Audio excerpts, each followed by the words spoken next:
आज इस चैप्टर को लास्ट कंक्लूड कर देते हैं और इसके बाद फिर नया चैप्टर शुरू करेंगे। आइलैंड पे भारत के जितने भी आइलैंड हैं, द्वीप हैं, उनको देखेंगे। आज जो हम लोग बात करने वाले हैं, एक तरह से ये कंपैरेटिव स्टडी है या तुलनात्मक अध्ययन है। किसका? ये अध्ययन है पूर्वी तट और पश्चिमी तट का, यानी eastern coast versus western coast. अगर आपको तुलना करना हो, और ये मेंस में भी इस पे सवाल पूछे जाते हैं। मेंस का बड़ी फेवरेट एरिया है कि दोनों में कंपेयर करके बताइए, ईस्टर्न कोस्ट और वेस्टर्न कोस्ट पे, ईसी वर्सेस डब्ल्यूसी। हम लोग पूरा फीचर्स इसका पढ़ लिए हैं, इसका पूरा फिनोमिना पढ़ चुके हैं। कैसे बना है, कब बना है, किस प्रक्रिया से बना है, इसकी क्या क्या यहाँ के स्थानीय या लोकल विशेषताएं हैं, ये सारी बातें हम लोग कर चुके हैं। लेकिन कुछ ऐसी बातें हम लोग करने वाले हैं जो आपको ओवरऑल उस पॉइंट को बस याद रखिएगा, मेंस में आप उसको डिस्क्राइब कर दीजिएगा। और मेंस में अक्सर ये सवाल पूछा ही जाता है तुलना करने के लिए कि पश्चिमी तट और पूर्वी तट में तुलना कीजिए। अब जब आप पश्चिमी तट में जाएंगे तो आपको बॉम्बे मिलेगा, गोवा मिलेगा। पूर्वी तट में जाएंगे तो मद्रास, चेन्नई मिलेगा, पौंडीचेरी मिलेगा, है ना, चिल्का मिलेगा, कोलेरू मिलेगा, एलुरू मिलेगा, पुलिकट मिलेगा, चांदीपुर मिलेगा, व्हीलर आइलैंड मिलेगा, ये सब कुछ मिलेगा, कांचीपुरम मिलेगा। इधर चले आओगे तो क्या मिलेगा?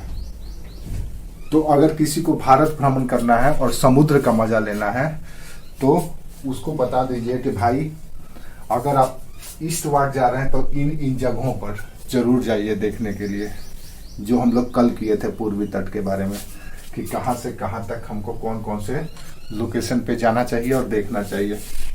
और अगर वेस्टर्न कोस्ट में जाना चाहता है तो आप महाराष्ट्र से लेकर के केरल तक का क्षेत्र में बता दीजिए कि कहाँ कहाँ पे घूम करके आओ, देख करके आओ। समुद्र का भी मजा मिलेगा और उस स्थान विशेष का या लोकेशन का भी आनंद मिलेगा। तो हम लोग आज के क्लास में, आज के सेशन में हम लोग कंपेयर करने वाले हैं कि किसमें कौन सी स्पेशलिटी है या कौन सी खासियत है, विशेषता है जो इधर नहीं है, जो इधर है वो इधर नहीं है। तो चलिए हम लोग चलते हैं और सबसे पहले बात करते हैं यहाँ के डिजास्टर्स चैप्टर से शुरू करते हैं, यानी कि पूर्वी तट और पश्चिमी तट में किस तरह के डिजास्टर आता है वो हम लोग देखते हैं। तो पूर्वी तट में जो सबसे पहले डिजास्टर आता है वो आता है साइक्लोन का, चक्रवात का। ऐसे ऐसे इसको हम लोग उष्णकटिबंधीय चक्रवात कहते हैं। और इस चक्रवात की खासियत है कि ये ईस्ट टू वेस्ट की ओर मूव करता है, ऐसे। तो ये पूरा पूर्वी किनारा भारत का, समुद्र का किनारा, वर्ष में एक बार चक्रवात से प्रभावित जरूर होता है। विशेष करके कब? तो जब प्री मानसून का टाइम हो, जब मानसून आने वाला हो उससे पहले चक्रवात आता है। आप देखते होंगे कि झारखंड का क्षेत्र में ये मई महीना में खूब आंधी तूफान आता है। वो क्या है? वो यही साइक्लोन है। क्यों होता है साइक्लोन? तो साइक्लोन का बस यही समझ लो कि जब सागर की तुलना में सतह का तापमान ज्यादा होता है तो यहाँ की हवाएं गर्म होकर के कन्वेक्शनल करंट के रूप में ऊपर उठती है और सतह एक लो प्रेशर एरिया बन जाता है, निम्न दाब का क्षेत्र बन जाता है। दूसरी ओर सागर का टेम्परेचर इसकी तुलना में कम रहता है और यहाँ की हवाएं इस खाली स्थान को, यानी लो प्रेशर एरिया को भरने के लिए दौड़ लगाने लगती हैं। और ये लो प्रेशर एरिया के पास पहुंचने के लिए सिर्फ इधर से ही नहीं, इधर से भी चारों ओर से हवाएं यहाँ पे, अगर यहाँ पर भी हवा है, अगर मान लो साइबेरियन क्षेत्र ये कर रहे हैं, साइबेरियन कर रहे हैं, हिमालय के उस तरफ की भी अगर हवाएं हैं तो क्या इस तरफ आ सकती है? नहीं आ सकती है, क्योंकि हिमालय है। तो स्वाभाविक है कि इस क्षेत्र की हवाएं दौड़ लगाती है जहां पे हाई टेम्परेचर है। तो हाई टेम्परेचर सबसे ज़्यादा कहाँ होगा? तो प्रायद्वीपीय पठार पे होगा। क्यों प्रायद्वीपीय पठार पे होगा? क्योंकि ये चट्टानी एरिया है, गर्म होता है जल्दी। मैदानी इलाका में टेम्परेचर उतना नहीं होता है जितना पठारी इलाका में होता है, क्योंकि ये नंगी चट्टानें होती है, सूर्य की रोशनी सीधे पड़ती है और हीट हो जाता है। हीट होने से यहाँ की हवाएं गर्म हो जाती है और कॉन्वेक्शनल करंट के रूप में ऊपर उठ जाती है, और ये पूरा एरिया भारत का लो प्रेशर का एरिया हो जाता है। और इस लो प्रेशर को भरने के लिए चारों ओर से हवाएं घूमती हुई पहुंचने लगती है, उसी को हम कहते हैं साइक्लोन या चक्रवात। तो ये चक्रवात का प्रवृत्ति है उष्णकटिबंधीय चक्रवात का, कि ये हमेशा ईस्ट टू वेस्ट की ओर जाती है, और इसका प्रभाव पूरा वेस्ट ईस्टर्न कोस्ट पे पड़ता है, पूरा ये ईस्टर्न कोस्ट उड़ीसा तक, यहाँ तक कि बंगाल में भी प्रवेश कर जाती है, जिसको हम लोग गंगेय तट की ओर कह देते हैं कि साइक्लोन गंगेय तट की ओर गया। अगर यहाँ गया तो कह देते हैं उत्कल की ओर गया, इधर गया तो कह देते हैं नॉर्दर्न सरकार की ओर, रॉयल तट की ओर, और इधर आया तो कह देते हैं कोरोमंडल की ओर। तो ये साइक्लोन से हमेशा प्रभावित रहता है। दूसरा चीज इस क्षेत्र का जो आपदा आता है वो आता है भूकंप, अर्थक्वेक। भूकंप भी इस क्षेत्र में आता है। क्यों आता है? अब आप देखेंगे तो ये जो यहाँ पे जो प्लेट है और यहाँ पे इंडियन प्लेट है, ये दोनों ही प्लेट डिस्ट्रक्टिव प्लेट है, विनाशात्मक प्लेट है। और यहाँ पे क्या होता है कि किसी भी तरह से अंदरूनी मूवमेंट, हलचल होने की वजह से, या इसके इस प्लेट और इस प्लेट के टकराहट की वजह से ये प्लेट में कंपन होता है, भूकंप होता है। तो ये भूकंप एरिया भी है, भूकंप भी आता है, साइक्लोन भी आता है, भूकंप भी आता है। तीसरा कारण ये भी है कि जब यहाँ पे हिमालय का निर्माण हो रहा है, तो जब इंडियन प्लेट का मटेरियल बोनी ऑफ जोन में जाता है, तो बोनी ऑफ जोन में पिघल करके नीचे वापस आता है, ऐसे ऊपर से नीचे आता है मटेरियल, और फिर हिंद महासागर में निकलता है, निकल करके पुनः धक्का देता है प्लेट को। तो इससे भी इस क्षेत्र में भूकंप आता है। तो चक्रवात से भी प्रभावित है, सुनामी से भी प्रभावित है, और भूकंप से भी प्रभावित है। और तीसरा एक और हम लोग देखें कि ये यहाँ का डिस्ट्रिक्ट है जो सूखा से भी प्रभावित है। तो यहाँ पे कुछ इस तरह के डिजास्टर हैं जो आपको मिलेंगे।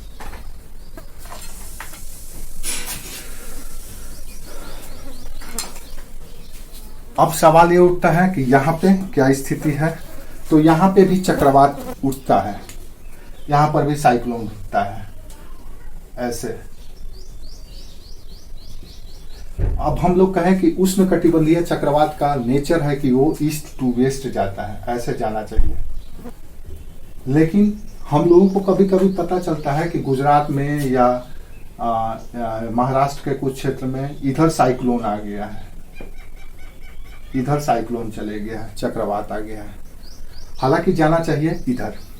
तो चक्रवात का जितना प्रभाव पूर्वी तट में है उतना प्रभाव पश्चिमी तट में नहीं है। ये रेयरेस्ट ऑफ रेयर है, कभी कभी होता है। तो कभी कभी इसलिए होता है क्योंकि इन क्षेत्रों में ह्यूमन डिस्टर्बेंस बहुत ज्यादा है।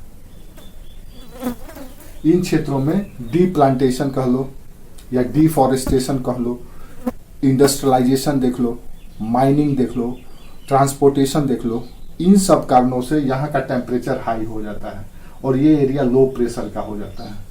और इसकी वजह से चक्रवात को जो इधर जाना चाहिए, ये लोकल कंडीशन के कारण चक्रवात इस ओर मूव कर जाता है। तो कभी कभी इधर भी साइक्लोन आ जाता है। तो साइक्लोन का सामान्य जो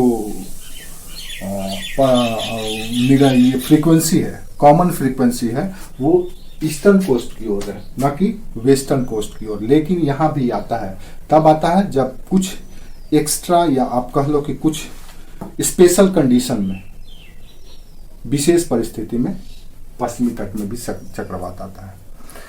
ये हो गया डिजास्टर। अच्छा, दूसरी बात भूकंप। भूकंप इस क्षेत्र में आता है, यहाँ भी आता है। क्यों आता है? तो इसका कारण समझ लो कि आपका प्लेट जो उत्तर की ओर जा रहा है, उत्तर की ओर जाने के कारण तिब्बतियन प्लेट से टकराता है और टकराने के कारण यहाँ पे लीनियंट फोर्स लगता है और ये एक रेखा में ऐसे इस तरह से एक रेखा में बल लगता है। बल लगने के कारण यहाँ पे भूकंप आता है, जैसे भूज में आया था और तबाही लाता है। भूकंप इधर भी है, ठीक है। तो चक्रवात भी इधर है, भूकंप भी इधर है, सूखा भी है, सूखा है लेकिन वेस्टर्न घाट के ईस्ट में जो रेन शेडो एरिया है, वृष्टि छाया क्षेत्र है, वो हम लोग मानसून में बात करेंगे। उसका कॉन्सेप्ट थोड़ा सा हमको समझना पड़ेगा। हालांकि उसको मोटा मोटी समझ लो कि ये जो वेस्टर्न कोस्ट में बड़ी बड़ी ऊंची ऊंची चोटियां हैं, पर्वत की चोटी के उस पार मानसूनी हवाएं अपनी आर्द्रता पूरी तरह से खो चुकी होती हैं और ये इस किनारे में वर्षा नहीं करा पाती है। उसी को हम लोग रेन शेडो एरिया या वृष्टि छाया क्षेत्र कहते हैं। तो रेन शेडो एरिया पश्चिमी घाट के पूरब किनारे में होता है। तो ये कुछ ऐसे डिजास्टरस या आपदा इस क्षेत्र में आपको मिल जाएंगे। अब आइए हम लोग देखते हैं थोड़ा सा मॉनसून के पैटर्न के बारे में कि मॉनसून का क्या स्थिति है ईस्टर्न कोस्ट और वेस्टर्न कोस्ट में। याद रखिए ईस्टर्न कोस्ट में आपको दोनों ही तरह का मॉनसून मिलता है, दोनों ही तरह का। दक्षिण पश्चिम भी मानसून मिलता है और उत्तर पूर्वी मानसून का भी मजा है। दक्षिण पश्चिम मानसून का मतलब यह है कि इक्वेटर को पार करके जब मानसूनी हवाएं कोरियलिस बॉल के कारण जब इस ओर मूव कर जाती है ऐसे, तो एक ब्रांच ऐसे चले जाता है जिसको अरेबियन ब्रांच कहा जाता है और दूसरा ब्रांच चले जाता है बे ऑफ बंगाल या बंगाल की खाड़ी की ब्रांच। तो ये ब्रांच जब इधर जाती है तो इस क्षेत्र में वर्षा कराती है।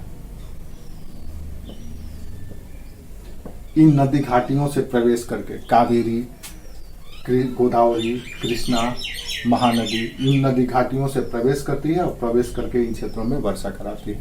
लेकिन इस क्षेत्र की जो दूसरी सबसे स्पेशलिटी है वो है लौटती हुई मानसून, जिसको हम लोग उत्तर पूर्वी मानसून कहते हैं। नवंबर लास्ट दिसंबर के महीना में आप देखेंगे कि तमिलनाडु का कोरोमंडल कोस्ट में, सिर्फ और सिर्फ कोरोमंडल तट में, इस कोस्ट में, यहाँ पे कोरोमंडल में आपको मानसूनी वर्षा होगा। कब? नवंबर दिसंबर में। क्यों होता है? इधर क्यों नहीं होता है? न तो उत्कल प्लेन में होता है, न तो नॉर्दर्न सरकार में होता है, न तो रॉयल कोस्ट में होता है, बल्कि कोरोमंडल में सिर्फ होता है। यहाँ इधर इसलिए नहीं होता है क्योंकि मानसूनी हवाएं जब वापस आती है तो बे ऑफ बंगाल से आर्द्रता ह्यूमिडिटी ग्रहण करती है और ग्रहण करके पैरेलल ऐसे चली जाती है। बीच में उसको कोई हर्डल नहीं मिलता है जिससे वो टकराए और बारिश करे। लेकिन कोरोमंडल तट पर आने के बाद पूर्वी घाट का शेप कुछ इस तरह से निकला हुआ है, इस तरह से ऐसे निकला हुआ है, ऐसे निकला हुआ है। यहाँ पे हवाएं टकराती है और टकरा करके इन क्षेत्रों में बारिश कराती है। दूसरी ओर अगर पश्चिमी तट की बात करें आप, तो पश्चिमी तट में सिर्फ और सिर्फ उत्तर पश्चिम मानसून का अरेबियन ब्रांच से वर्षा होता है। यहाँ पे जो बड़ी बड़ी चोटियां हैं पश्चिमी घाट का, अनाईमुडी, कुद्रेमुख, महाबलेश्वर, नीलगिरी, ये सारी चोटियों से हवाएं ऊपर उठती है, उठ करके पर्वतीय वर्षा कराती है। और इस क्षेत्र में भारत में सबसे ज्यादा, अगर आप मेघालय के मासिनराम और चेरापूंजी के बाद अगर सबसे ज्यादा वर्षा देखना है तो आपको इसी क्षेत्र में मिलेगा। ये अरेबियन ब्रांच से होता है और ये इन क्षेत्रों से पासेस से अंदर घुसती है। कुछ हवाएं पर्वतों से ऊपर उठ करके और इस क्षेत्र में वर्षा कराती है और बची हुई कुछ हवाएं जैसे जैसे हल्की होती जाएंगी, हल्की कर रहे हैं कि जैसे जैसे आगे बढ़ती जाएगी, यहाँ पे जो पासेज हैं उस पासेज से अंदर प्रवेश करके इस क्षेत्र में भी वर्षा कराती है, इसके अंदरूनी क्षेत्र में। तो ये यहाँ पे आपको यहाँ का पैटर्न मिलेगा। यही अरब सागर का ब्रांच आगे गुजरात, राजस्थान चलते हुए चले जाती है। कहाँ चले जाती है? हिमाचल प्रदेश, शिमला पहुंच जाती है और वहां पर जाकर के पूर्वी शाखाओं से मिलकर के इधर से जो मानसून गया हिमालय के मेघालय की पहाड़ी से टकरा करके, मेघालय से टकरा करके असम प्रवेश करता है। असम से फिर वापस टकरा करके पूरब की ओर मूव करने लगता है और ये हवा ऐसे ऐसे इधर आती है और इधर की हवा यहाँ पहुंचती है और शिमला में क्लाउड ब्रस्ट करती है। दोनों हवाएं टकरा करके। तो ये यहाँ की कुछ पश्चिमी तट और पूर्वी तट का आप कह सकते हैं कुछ फिनोमिना है। समझ में आया? अब आइए हम लोग कुछ और चीजें देखते हैं, हम लोग पश्चिमी तट और पूर्वी तट की तुलना के बारे में। यहां तक कोई डाउट है? किसी तरह का कोई डाउट हो तो पूछ लेना, फिर हम लोग आगे बात करते हैं।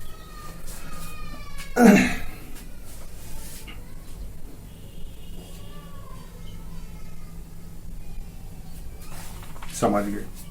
ठीक है। हाँ, जब आप पश्चिमी तट में जाएंगे तो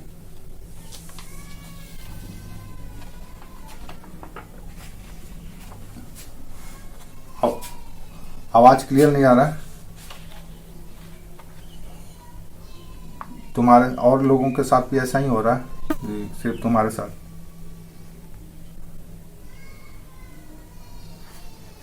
हाँ, ठीक है। अगर प्रॉब्लम है तो फिर से रीज्वाइन कर लो, देख लो, रीज्वाइन करके शायद ठीक हो जाए।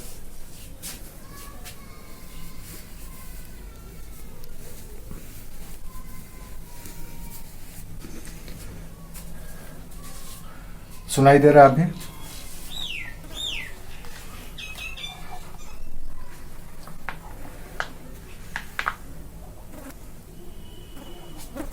सुनाई दे रहा?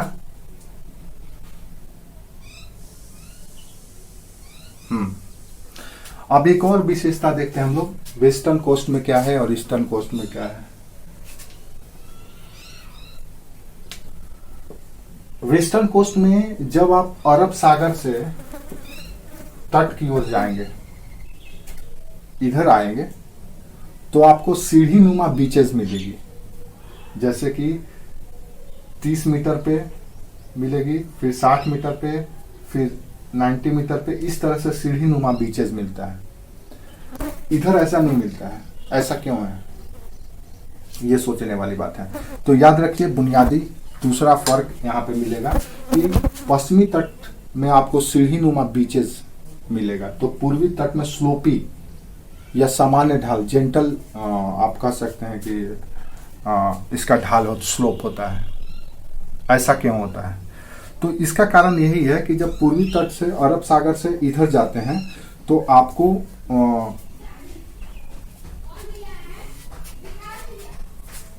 अरब सागर के द्वारा जो इधर की चट्टानें हैं, पश्चिमी तट की जो चट्टानें हैं, वो आर्कियन क्रम की कठोर चट्टानें हैं। ये अपर्दन से निर्मित हुआ है। तो लहरों के अपर्दन के कारण यहाँ पे इन चट्टानों के कारण, कठोर आर्कियन चट्टानों के कारण यहाँ के बीचेज आपको सीढ़ी नुमा मिलेंगे। तो दूसरी ओर आप ये देखे हैं कि पूर्वी तट हमारा पूरी तरह से डिपोजिशनल है। नदियों के द्वारा जो वेस्ट टू ईस्ट नदियां आ रही है, महानदी, गोदावरी, कृष्णा, कावेरी, ये जितनी भी नदी आ रही है, ये अपने साथ आ करके डिपोजिशन की है, डिपोजिशन करके लैंड एरिया डेवलप किया इस तरह से। इसीलिए यहाँ का जो तट है वो सामान्य ढाल की तट है। यहाँ पे सीढ़ी नुमा कोस्ट आपको नहीं मिलेगा, जबकि यहाँ पे अपर्दन के कारण हुआ है, कठोर चट्टान की बनी हुई है। इसलिए यहाँ पे आप जैसे आप पर्वतीय क्षेत्र में या पठारी क्षेत्र में जाते हैं तो वहां की भूमि देखेंगे तो वहां की भूमि कुछ इस तरह से होती है, इस तरह से होती है। आप झारखंड में देख लीजिए, झारखंड के कहीं का भी भूमि आपको प्लेन नहीं मिलेगा, जैसे गैंगेटिक प्लेन का मैदानी क्षेत्र का भूमि है, एकदम सपाट मिलेगा। यहाँ क्या है, इस तरह से मिलेगा। क्यों? तो जैसा अपर्दन हुआ है, जैसे जैसे वैसे वैसे इनकी इसकी आकृति विकसित हो गई है। तो पश्चिमी तट की बीचेस की ये खासियत है, आपको 30 मीटर पे इस तरह से मिलेगा, फिर 60 मीटर पे, फिर 90 मीटर पे इस तरह से आपको बीचेस मिलेंगे। और यहाँ का जेंटल बीच है, एकदम ऐसे स्लोपी। तो ये एक ये है। दूसरी अलगाव, अगर आप या दूसरा भेद अगर देखें ईस्टर्न कोस्ट और वेस्टर्न कोस्ट में तो आपको एक और चीज मिलेगा कि वेस्टर्न कोस्ट थोड़ा सा संकीर्ण है, नैरो है, तो ये फैला हुआ है। ऐसा क्यों है?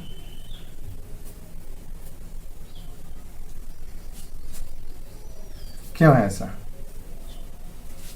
तो इसका कारण सिर्फ यही है कि फोल्डिंग के कारण जो जब हमारा पश्चिमी तट धंसा, तो धंसने के कारण उसका अपर्दन हुआ। अब लहरों के द्वारा अपर्दन किया गया, इरोजन किया गया। तो लहरों का अपर्दन का भी एक सीमा है। और यहाँ के पश्चिमी घाट की जो चट्टानें हैं वो मुलायम चट्टानें या नदियों के द्वारा ला करके, या आप कह सकते हैं कि मोरदार जो न्यू रॉक माउंटेन है वो नहीं है, बल्कि ये प्रायद्वीपीय पठार का हिस्सा है। तो कठोर चट्टान होने के कारण इन लहरों के द्वारा जो अपर्दन किया गया है एक सीमा तक ही हो पा रहा है, क्योंकि इधर कठोर चट्टान है। दूसरी ओर अपर्दन के बाद जो भी अपर्दित पदार्थ है उसको लहर या सागर अपने साथ अंदर लेकर के चली जाती है। इसलिए ये जो कोस्ट है, पश्चिमी कोस्ट, वो थोड़ा सा नैरो है, बनस्पत इसका है। ये क्या है? फैला हुआ है। क्यों फैला हुआ है? क्योंकि ये डिपोजिशनल है। किसका डिपोजिशन है? नदियों का डिपोजिशन है। और यहाँ की चट्टानें भी अगर देखें तो थोड़ा सा सॉफ्ट चट्टानें हैं। क्यों है? क्योंकि ये कुडप्पा क्रम के जियोसिंक्लाइन से पैदा हुआ है, वलित पर्वत की तरह है, फोल्डेड माउंटेन की तरह है, और यहाँ पे डिपोजिशन भी हो रहा है, इसीलिए यहाँ का मैदान आपको चौड़ा मिलेगा। और दूसरी बात, अगर आप यहाँ के नदियों का डेल्टा देखें तो चाहे कावेरी का डेल्टा हो, कृष्णा का डेल्टा हो, महानदी डेल्टा हो, गोदावरी डेल्टा हो, इन सब के सब डेल्टाओं ने अपने साथ जो भी अवसाद लाया उसको निक्षेपित करता चला गया। ठीक है।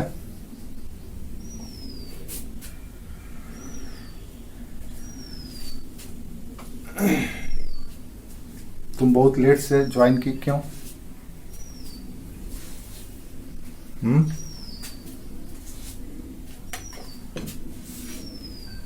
इतना लेट से क्यों ज्वाइन की?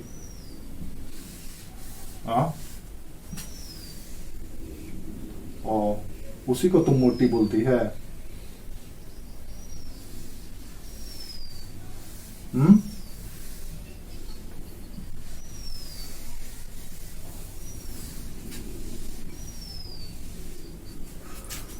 हम तो पहले ही बोल दिए उसी को बोल रही होगी। हम तुमको क्या बोले? उसी को बोल रही होगी। ये दुनिया बड़ी जालिम है, समझे? जालिम नहीं है दुनिया। हाँ, अच्छा ठीक है।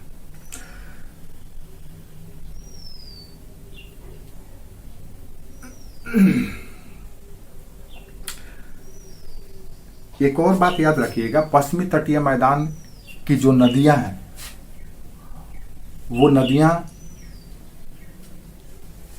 वैली बनाती हैं। कंडीशन खराब नहीं होना चाहिए, कंडीशन खराब हो जाएगा तो फिर सब कुछ खराब हो जाएगा। अब हम लोग देखते हैं पश्चिमी तटीय मैदान की एक और अनोखी विशेषता है कि पश्चिमी तटीय या वेस्टर्न कोस्ट की जो नदियां हैं वो एस्चुअरी बनाती हैं, और वहीं दूसरी ओर पूर्वी तट की ओर आने वाली नदियां डेल्टा बनाती हैं। अब एस्चुअरी बनाने के कारण ये जो एरिया है, पश्चिमी तट का एरिया, ये मत्स्य पालन के लिए या मछली पकड़ने वाला उद्योग के लिए बड़ी फेवरेबल है। क्यों है?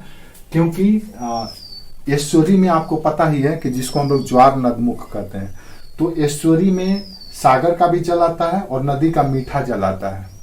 तो दोनों तरह का जल मिल जाने से यहाँ के जो इन्वायरमेंट है जल का, वो थोड़ा सा मछली के लिए फेवरेबल हो जाता है। और फेवरेबल इसलिए हो जाता है क्योंकि यहाँ पे जो समुद्री वनस्पति है जिसको फाइटोप्लैंक्टन कहा जाता है वो पर्याप्त मात्रा में विकसित हो जाता है। तो इस कारण से पश्चिमी तट के एस्चुरी के कारण इस क्षेत्र में मत्स्य मछली पर्याप्त मात्रा में मिलता है। आवाज स्लो हो गया है।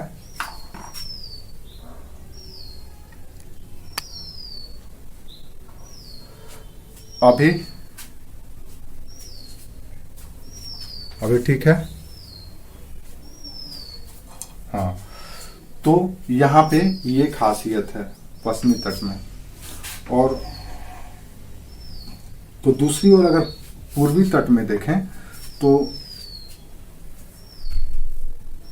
यहाँ पे कुछ इस तरह की विशेष परिस्थिति या विशेष स्पेशल कैरेक्टर कुछ नहीं मिलता है। समुद्र का सागर की मछलियां मिलती हैं, लेकिन जितनी इधर मिलती हैं उसके तुलना में थोड़ा सा कम मिलती हैं।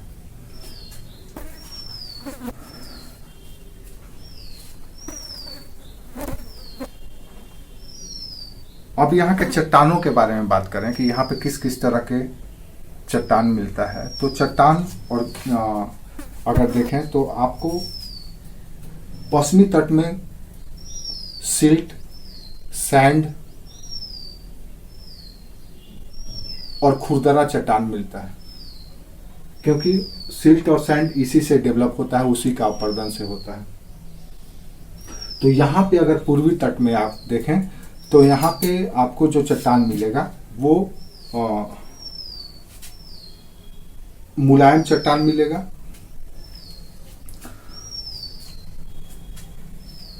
जिसमें सैंड और सिल्ट तो होगा, साथ ही वहां पे नदियों के द्वारा ला करके निक्षेपित किया गया चट्टान मिलता है। चट्टान याद रखिए, धूल का एक कण भी चट्टान है और पर्वत की बड़े बड़े बोल्डर भी चट्टान है, वो सब के सब चट्टान में ही आते हैं। तो ये चीज आपको पूर्वी तट और पश्चिमी तट में मिलेगा।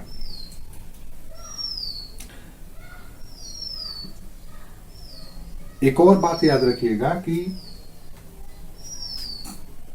एक समानता यहाँ पे दोनों ही जगह पे है, दोनों ही तट में है।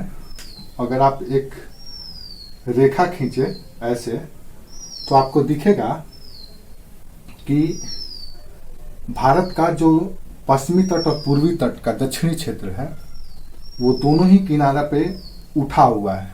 दोनों ही किनारा क्यों उठा हुआ है तो आपको कारण पता है, प्लेट टेक्टोनिक के कारण। तो यहाँ पे उठने के कारण जो बीचेज है इस तरह से उसको स्तूप भी कहा जाता है, बालू का स्तूप। क्यों कहा जाता है और क्या है बालू का स्तूप? तो बस यही समझ लीजिए कि जो बीचेस डेवलप हुए हैं तो उस डेवलपमेंट के दौरान बालू, जो निक्षेपित बालू है वो इकट्ठा हुआ है इस तरह से। लेकिन पश्चिमी तट के जो शेष एरिया है, इधर का एरिया है, उससे ये क्षेत्र उठा हुआ होता है। इसी तरह से यहाँ पर भी आपको ऐसे मिलेंगे बालू का स्तूप, जिसको हम लोग सैंडी बीच कहते हैं। तो ये यहाँ भी आपको उठा हुआ मिलेगा। ये दोनों चीज में पूर्वी तट और पश्चिमी तट दोनों में समानता का बिंदु है, दोनों ही जगहों पे पाया जाता है। और इसका कारण यही है कि आपका प्लेट का ऐसे उठना और इस ओर से ऐसे झुकाव होना। तो ग्रेट मयूर फॉल्ट का दक्षिण का जो क्षेत्र है वो दोनों ही क्षेत्र में, पश्चिमी तट में और पूर्वी तट में, बालू का स्तूप का पाया जाना सामान्य विशेषता है। अब सवाल यह है कि इसको कहा क्या जाता है। तो इसका दोनों जगह पे अलग अलग नाम है। यहाँ पे टेरिस कहा जाता है, TERIS। तो यहाँ पे थेरिस कहा जाता है, THERIS। ये टेरिस और थेरिस ये बालू का स्तूप है जो उन्मज्जित है, ऊपर उठा हुआ है, अपवर्ड हुआ है, और आपको दोनों ही तटों पर, दोनों ही कोस्ट में मिलता है।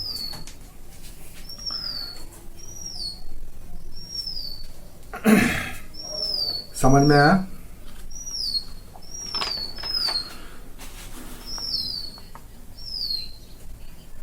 वेस्टर्न कोस्ट में टेरिस, TERIS टेरिस, ईस्टर्न कोस्ट में थेरिस, THERIS। ये ईस्ट है, ये वेस्ट है।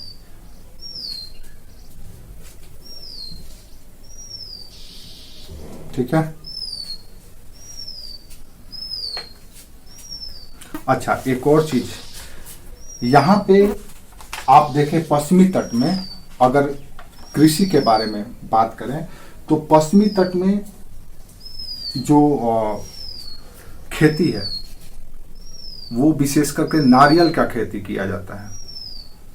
क्यों नारियल का खेती होता है? क्योंकि एक तो रेनफॉल इधर ज्यादा है, टेम्परेचर भी हाई है, तो इसलिए यहाँ पे आपको केरल में चले जाइए, पूरा केरल में नारियल का खेती जबरदस्त होता है। तो दूसरी ओर पूर्वी तट में, और ये भी याद रखें कि पश्चिमी तट ज्यादा उपजाऊ होगा कि पूर्वी तट ज्यादा फर्टाइल होगा? कौन सा एरिया ज्यादा उपजाऊ होगा, पूर्वी तट की पश्चिमी तट?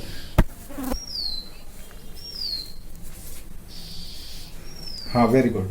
तो पश्चिमी तट की तुलना में पूर्वी तट ज्यादा उपजाऊ है, क्योंकि यहाँ पे नवीन जलोढ़ का निक्षेप होते रहता है, नदियां डेल्टा बनाती है, उसके ऊपर परत दर परत पूरे पठार के जो मिनरल्स है, खनिज लवण है, उसको ला करके यहाँ डिपोजिट करती है।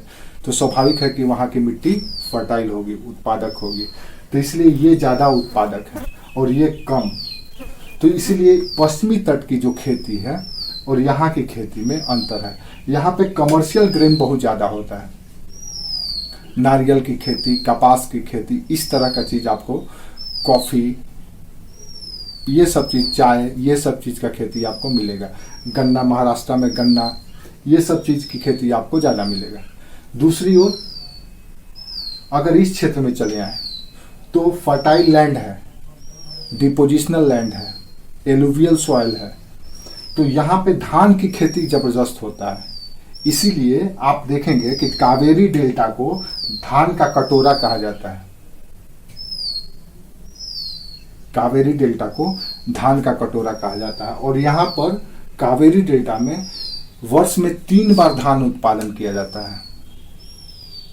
मतलब कभी भी जमीन यहाँ का खाली ही नहीं रहता है, और वो 3 प्रकार का यहाँ पे धान होता है। अमन, बौरा, ये प्रकार है, टाइप है, पूछा भी गया है, और औंस, ये तीनों ही प्रकार का धान का खेती यहाँ पे होता है। तो यहाँ पे कमर्शियल ग्रेन होता है ईस्टर्न कोस्ट में, वेस्टर्न कोस्ट में। तो ईस्टर्न कोस्ट में कमर्शियल ग्रेन नहीं बल्कि खाद्यान्न फसलों का, फूड ग्रेन का उत्पादन होता है। क्यों होता है? तो इसका कारण है मिट्टी।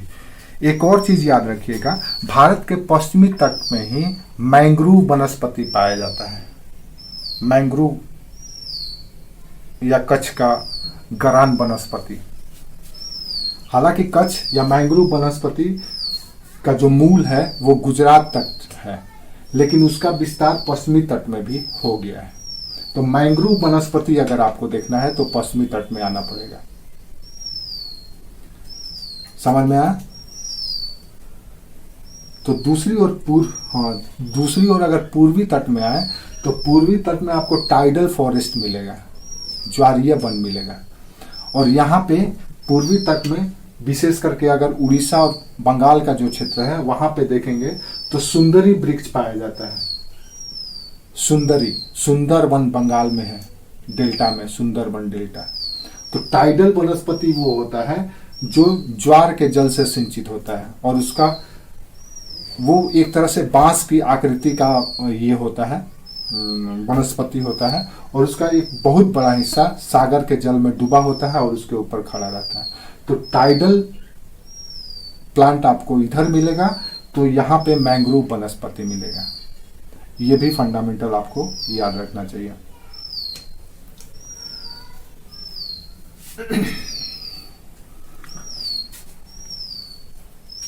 कृष्णा और गोदावरी में भी अच्छा धान का खेती हो जाता है, पर्याप्त मात्रा में होता है। तो ये क्षेत्र आपके लिए ज़्यादा बेस्ट है। एक और चीज़ देखेंगे अगर आप तो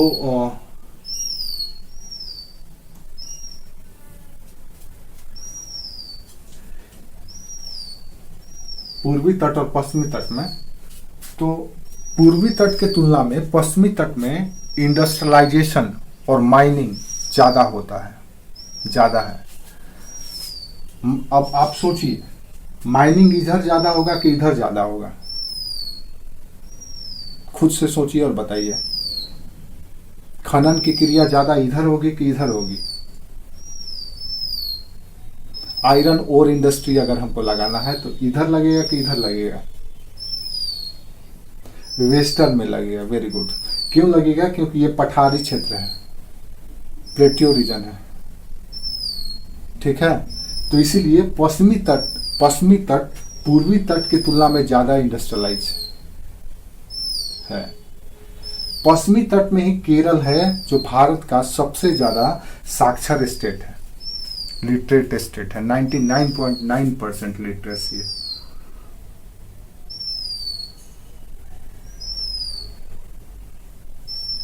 और पश्चिमी तट ही भारत का वो क्षेत्र है जो सबसे पहले विदेशी आक्रांताओं से, चाहे इस्लाम हो चाहे पुर्तगीज हो, क्यों? क्योंकि एशिया यूरोप के साथ व्यापार के लिए जितने भी पोर्ट थे वो पश्चिमी तट से ही होकर के जाता था। इंडस वैली सिविलाइजेशन भी अगर देखें, सिंधु घाटी सभ्यता या हड़प्पा सभ्यता या मोहनजोदड़ो की सभ्यता, जो भी आप कहते हैं, वो सभ्यता का विस्तार भी इसी पश्चिमी तट से हुआ और इसकी सीमा महाराष्ट्र के दैमाबाद तक थी। भोगावा नदी के किनारे दैमाबाद, वो इसकी सीमा थी। तो प्राचीन काल से ही भारत का वेस्टर्न रीजन ज्यादा विकसित था इसके तुलना में। इसीलिए आज भी भारत का सबसे ज्यादा जो डेवलप एरिया है वो आपको इसी एरिया में मिलेगा, बनिस्पत इस एरिया के। तो ये एक सामान्य तुलना था जिसको आपको याद रखना चाहिए। उम्मीद करते हैं आप लोग इसको पॉइंट बाय पॉइंट लिख भी लिए होंगे, किसी तरह का कोई समस्या नहीं होगा। अब अगर हम आपसे कुछ सवाल पूछें तो देखें आप लोग जवाब दे पाते हैं कि नहीं। भारत में कुडप्पा क्रम की चट्टानें कहाँ पाई जाती है? ऑप्शन: कर्नाटका में, आंध्र प्रदेश या तमिलनाडु में, बंगाल में या इधर गुजरात राजस्थान में। कुडप्पा क्रम की चट्टान कहाँ मिलेगी? यानी कि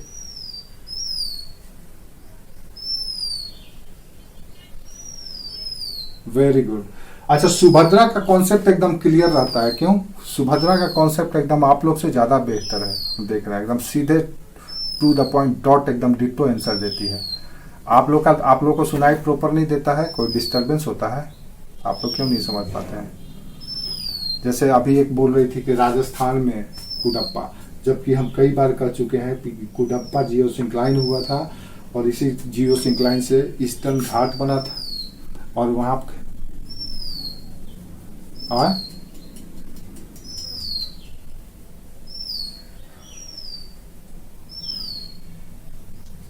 कुडप्पा क्रम की चट्टानें वहां नहीं, वहां पे धारवाड़ क्रम की चट्टानें मिलेंगी, जहां तुम बोल रही हो, धारवाड़ क्रम की, ठीक है। कुडप्पा क्रम ऑप्शन में है तमिलनाडु, महाराष्ट्र, बंगाल और गुजरात, राजस्थान। कहां पे कुडप्पा क्रम की चट्टानें पाई जाती है?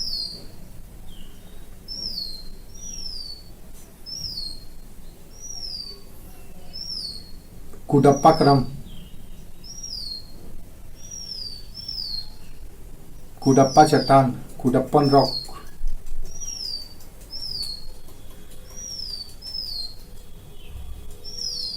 कुडप्पन रॉक के बारे में बोले हैं